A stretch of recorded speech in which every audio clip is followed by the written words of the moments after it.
بسم الله الرحمن الرحیم الحمد للہ والصلاة والسلام علی رسول اللہ وعلی آلہ واصحابہ اجمعین اما بعد۔ ناظرین کرام، السلام علیکم ورحمۃ اللہ وبرکاتہ۔ شرح الادب المفرد کے عنوان سے اس پروگرام کے ہمراہ ہم آپ کی خدمت میں حاضر ہیں، اور اس سے قبل گزشتہ ملاقات کے موقع پر ہم پڑھ رہے تھے امام بخاری رحمہ اللہ کی یہ کتاب کہ جس کا نام ہے الادب المفرد۔ اس کتاب میں یہ حدیث نمبر 520، اور اس حدیث کا بیشتر حصہ ہم اس سے قبل پڑھ چکے ہیں، اور خلاصہ کلام یہ کہ رسول اللہ صلی اللہ علیہ وسلم کے جلیل القدر صحابی سعد بن ابی وقاص رضی اللہ عنہ یہ ایک بار شدید بیمار پڑ گئے حجۃ الوداع کے موقع پر سن 10 ہجری میں، کہ جب یہ رسول اللہ صلی اللہ علیہ وسلم کی معیت میں مدینہ سے سفر کرتے ہوئے مکہ پہنچے تھے حج بیت اللہ کی ادائیگی کی غرض سے، لیکن حج سے فراغت کے بعد مدینہ کی جانب واپسی سے قبل یہ بہت زیادہ بیمار پڑ گئے تھے، اور چونکہ انہیں موت کا اندیشہ لاحق ہونے لگا تھا، لہذا اس موقع پر رسول اللہ صلی اللہ علیہ وسلم جب ان کی عیادت کے لیے تشریف لائے تھے تو بہت سی باتیں ہوئیں۔ رسول اللہ صلی اللہ علیہ وسلم اور سعد بن ابی وقاص رضی اللہ عنہ کے مابین گفتگو ہوئی، جس کے بارے میں ہم مفصل تذکرہ اس سے قبل کر چکے ہیں۔ تو اسی دوران اسی گفتگو کے موقع پر سعد بن ابی وقاص رضی اللہ عنہ نے رسول اللہ صلی اللہ علیہ وسلم سے یہ بات دریافت کی تھی کہ اے اللہ کے رسول، اللہ نے مجھے بہت زیادہ مال و دولت سے اور خوشحالی سے نواز رکھا ہے، جبکہ وارث فقط ایک ہے، میری ایک ہی بیٹی ہے۔ اور ناظرین، جیسا کہ ہم نے اس سے قبل یہ تذکرہ کیا کہ اس کے بعد نہ صرف یہ کہ اللہ نے انہیں بڑی طویل اور کارناموں سے بھرپور زندگی سے نوازا، بلکہ آل اولاد سے بھی نوازا، کہ جب یہ واقعہ پیش آیا اس موقع پر ان کی صرف ایک ہی بیٹی تھی عائشہ، جبکہ بعد میں اللہ نے مزید اولاد سے انہیں نوازا۔ تو یوں عرض کیا کہ اے اللہ کے رسول، اللہ نے خوشحالی سے نوازا ہے، جبکہ وارث فقط ایک ہی ہے، میری بیٹی، تو کیا میں اللہ کی راہ میں اپنا تمام مال صدقہ کر جاؤں؟ رسول اللہ صلی اللہ علیہ وسلم نے فرمایا کہ نہیں۔ پھر انہوں نے دریافت کیا کہ 2/3 صدقہ کر جاؤں، یعنی 100 میں سے مثلاً 66 صدقہ کر جاؤں، اور باقی جو ہے 33 تقریباً وہ بیٹی کے لیے رہ جائے؟ رسول اللہ صلی اللہ علیہ وسلم نے فرمایا کہ نہیں۔ پھر انہوں نے عرض کیا کہ اے اللہ کے رسول، نصف یعنی آدھا صدقہ کر جاؤں، کہ 100 میں سے مثلاً 50 صدقہ کر جاؤں اور باقی 50 بیٹی کے لیے چھوڑ جاؤں؟ تو آپ صلی اللہ علیہ وسلم نے فرمایا کہ نہیں۔ پھر انہوں نے عرض کیا کہ اے اللہ کے رسول، 1/3 صدقہ کر جاؤں، یعنی 100 میں سے مثلاً 33 یا 34، اور باقی 2/3 یعنی 66 یا 67 بیٹی کے لیے چھوڑ جاؤں؟ تب آپ صلی اللہ علیہ وسلم نے فرمایا کہ ہاں ٹھیک ہے، 1/3 صدقہ کر جاؤ، لیکن ساتھ ہی یہ بھی فرمایا کہ والثلث کثیر، کہ 1/3 بھی زیادہ ہے۔ اس سے ناظرین کرام، بقول اہل علم یہ اہم ترین تعلیم سمجھ میں آتی ہے۔ پہلی بات تو یہ کہ اگر کسی کو موت کا اندیشہ ہونے لگے اور یہ کہ وہ وصیت کرنا چاہتا ہو، اگر اس کا کوئی وارث نہیں ہے، کوئی بچے نہیں ہے، کوئی وارث نہیں ہے، تو اب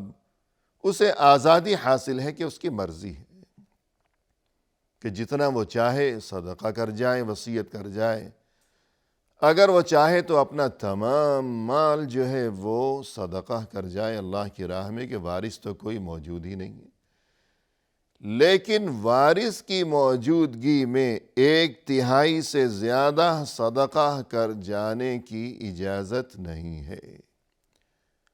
بلکہ رسول اللہ صلی اللہ علیہ وسلم نے یہ جو ارشاد فرمایا کہ 1/3 بھی زیادہ ہے،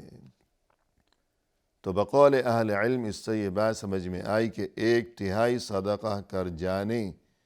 کی اجازت تو ہے کہ 100 میں سے 33، لیکن یہ افضل نہیں ہے۔ افضل یہ ہے کہ اس سے بھی کم، یعنی 1/3 کی بجائے ربع یعنی 1/4 صدقہ کیا جائے،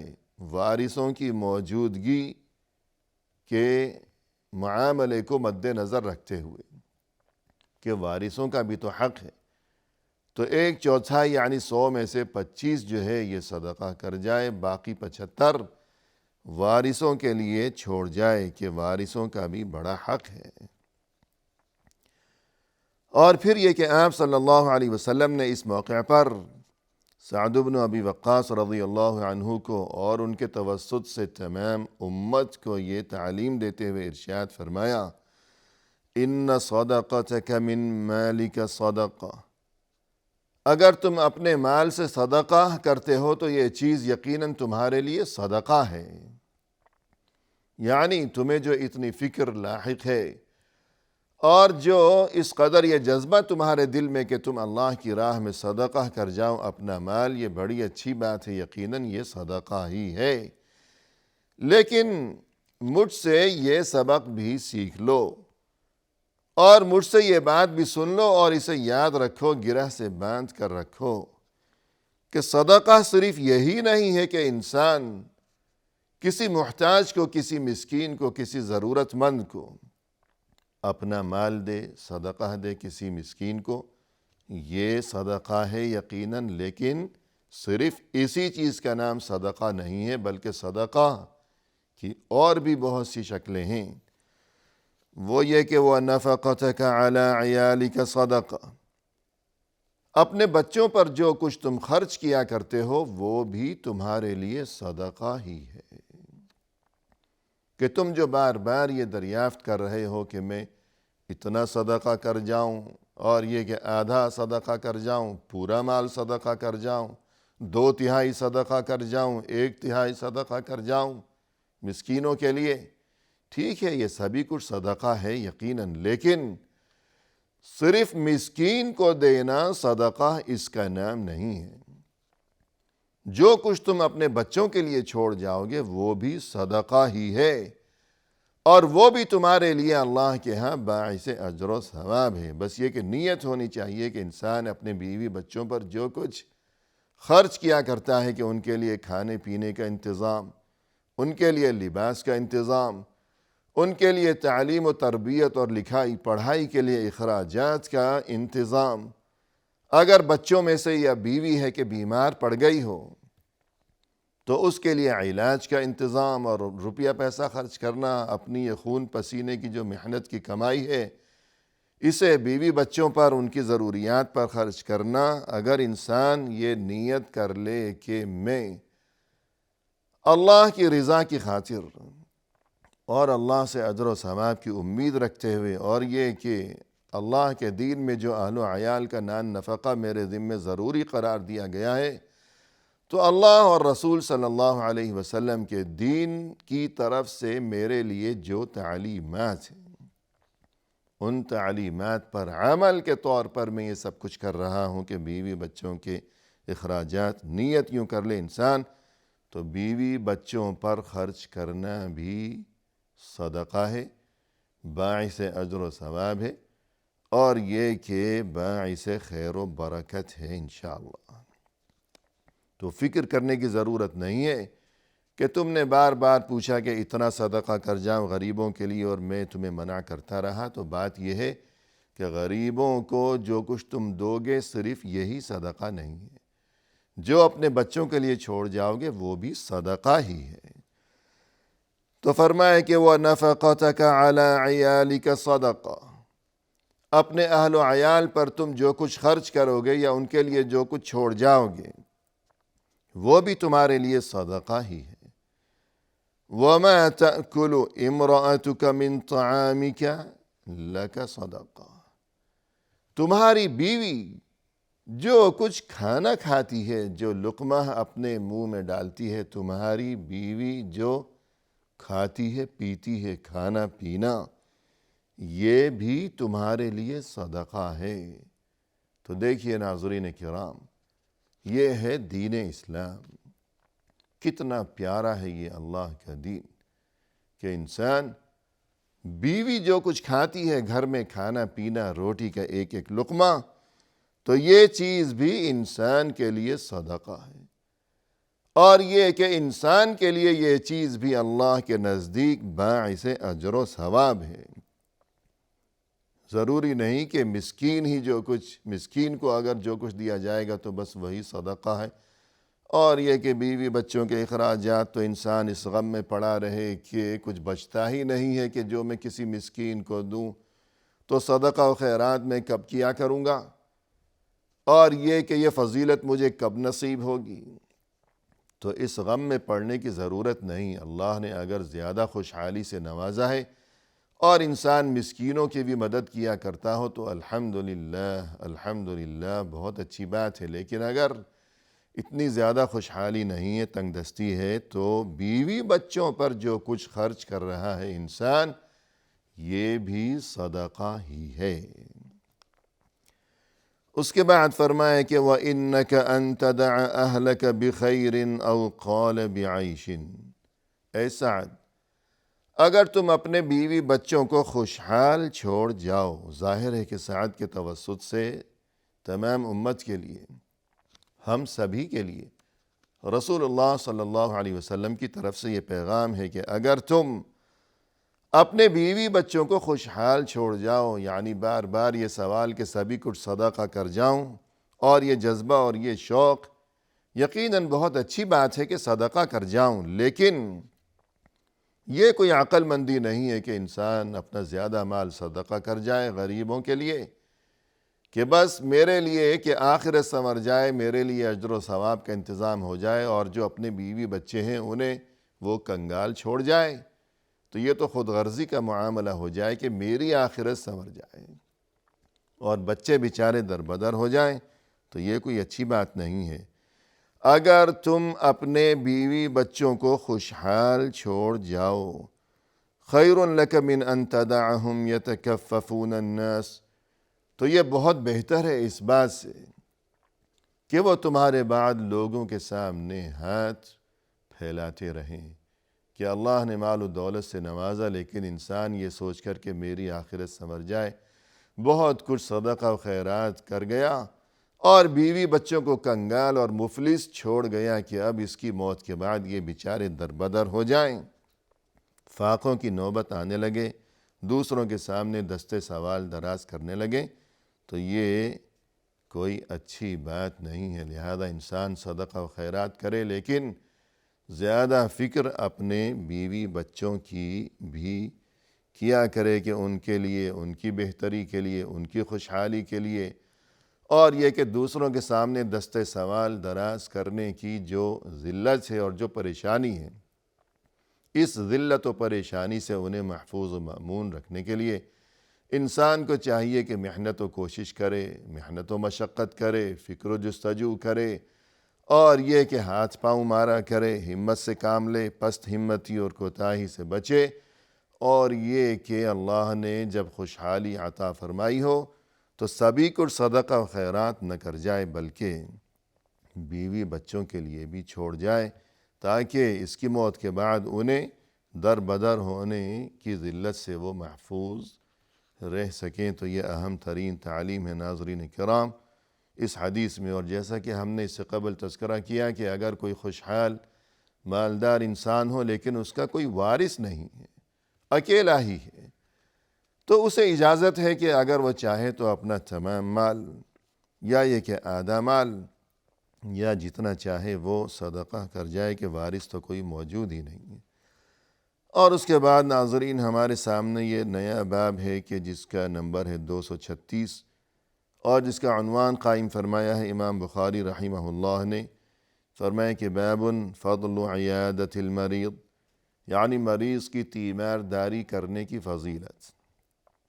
اور ظاہر ہے کہ اس سے قبل بھی یہی تذکرہ متعدد ابواب میں مسلسل چلا آ رہا ہے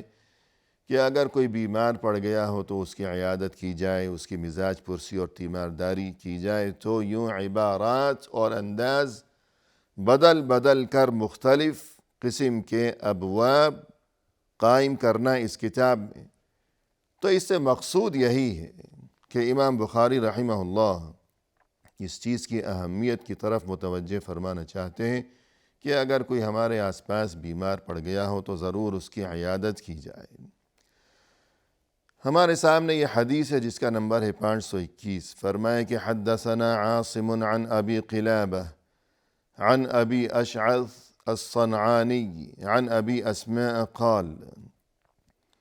یہ عاصم ابی قلابہ سے اور وہ ابو اشعث الصنعانی سے اور وہ ابو اسماء سے روایت کرتے ہوئے فرماتے ہیں کہ من عاد اخاہ، جس کسی نے اپنے کسی بھائی یعنی مسلمان بھائی کی عیادت کی، کان فی خرفۃ الجنہ، وہ گویا کہ جنت کے باغ میں جا پہنچا ہے۔ قلت لأبی قلابہ، یہ راوی کہتے ہیں کہ میں نے ابی قلابہ سے یہ دریافت کیا کہ ما خرفۃ الجنہ، کہ یہ جنت کا خرفہ، کہ آپ نے یہ جو لفظ استعمال کیا جنت کے باغ کے لیے خرفہ کا لفظ، تو اس سے کیا مراد ہے؟ قال جناحا، تو انہوں نے جواب دیا کہ اس سے مراد یہ ہے کہ جنت کے پھل اور پھول اور میوہ جات وغیرہ، یعنی جس کسی نے کسی مسلمان بھائی کی عیادت کی ہو کہ جب وہ مریض ہو، بیمار پڑ گیا ہو، تو یہ گیا اس کی عیادت کی، تو گویا یہ ایسے باغ میں جا پہنچا ہے، جنت کا ایسا باغ کہ جو وہاں کے پھلوں اور میوہ جات وغیرہ سے بھرپور ہے وہ باغ۔ قلت لأبی قلابہ عمن حدثہ ابو اسماء، تو یہ راوی کہتے ہیں کہ میں نے ابو قلابہ سے یہ بات دریافت کی کہ آپ نے ابو اسماء سے روایت کرتے ہوئے ہمیں یہ جو بات بتائی ہے کہ مریض کی عیادت کی اتنی بڑی فضیلت ہے کہ گویا وہ جنت کے باغوں میں جا پہنچا ہو، تو ابو اسماء نے یہ بات کس سے روایت کرتے ہوئے آپ کے سامنے بیان کی؟ تو انہوں نے جواب دیا کہ عن ثوبان عن رسول اللہ صلی اللہ علیہ وسلم، کہ ابو اسماء نے ہمیں یہ جو بات بیان کی، یہ بات بتائی،